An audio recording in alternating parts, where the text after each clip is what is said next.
We are here for a phase which is called a phase of releasing the bodies which have been identified.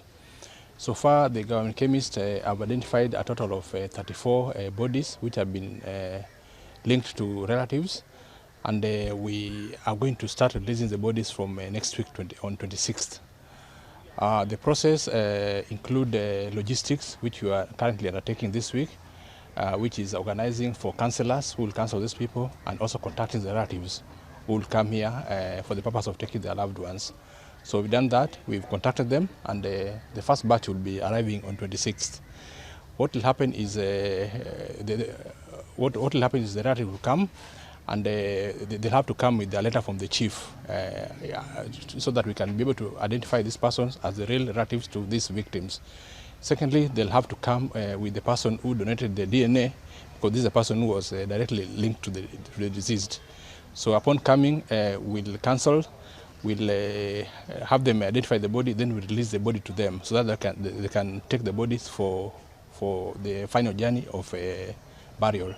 We are urging the relatives to come with their own means of transporting the bodies to the final destination. Actually, the biggest challenge we've had is we have run DNA on, we've actually done a profile on a number of bodies, meaning that their DNA profile has been generated.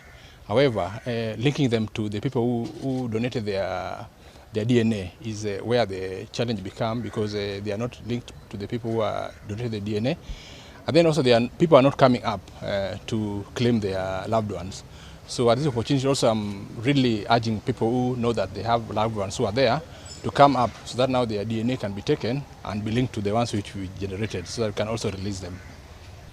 Once we finish this exercise, we'll now embark on the phase 5 of exhumation, which we expect maybe in 1 or 2 weeks after finishing this phase of releasing the bodies.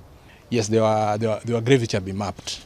So we just go there and start the work. I think there were about 35 graves which had been mapped. Of course, we have laws which govern unclaimed bodies, and we also usually have a limitation on how long a body should and what should be done to declare the body unclaimed. So we just follow the law, which probably we might have to get grounds to have them buried, but we'll bury them in a way that they can be traced, so that in future if someone come up and the DNA is taken and they're able to link to one body which has been buried, a marked grave, we can always go there and exhume and give it to them.